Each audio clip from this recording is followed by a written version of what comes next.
ఈరోజు మహా టీవీ వంశీ నాకు బాగా ఐడియా ఉంది.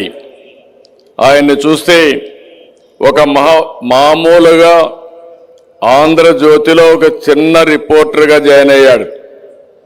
అక్కడి నుంచి మహా టీవీ ఏర్పాటు చేశాడు. అంతేకాకుండా ఎంటర్టైన్మెంట్ ఛానల్ పెట్టాడు.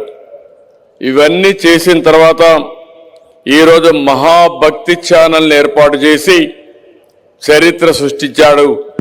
దానికి మీ అందరి తరపున వారిని మనస్ఫూర్తిగా అభినందిస్తున్నా. I wish him all the best.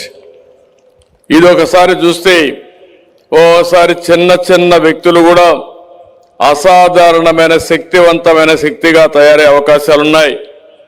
దానికి కారణం వంశీకృష్ణ గారు కష్టపడడం, పట్టుదల, తెలివితేటలు ఇవన్నీ పెట్టుకొని ముందుకొచ్చాడు.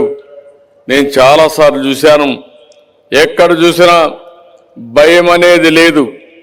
నమ్మిన సిద్ధాంతం కోసం గట్టిగా నిలబడే తత్వం ఉండే వ్యక్తి, భయం అనేది లేకుండా నిర్మోహమాటంగా నచ్చిన సిద్ధాంతాన్ని ప్రజలకు తెలియజేసే వ్యక్తి వంశీ అని చెప్పి కూడా నేను మీకు తెలియజేస్తున్నా. మనం అందరం టీవీ చూస్తూ ఉంటాం, అందరూ భయపడతారు. కానీ ఎప్పుడు కూడా వంశీ ఎవరికి భయపడడు. ఏదొచ్చినా వీరోచితంగా పోరాడి అనేక సవాళ్లు ఎదుర్కొన్నారని చెప్పి కూడా నేను మీకు తెలియజేస్తున్నాను. అయితే ఈరోజు మనం చూస్తే ఈ టీవీ ద్వారా ప్రజా చైతన్యం చేస్తున్నారు. విలువలను కాపాడే కార్యక్రమానికి కూడా ముందుకు పోయే పరిస్థితికి వచ్చారు.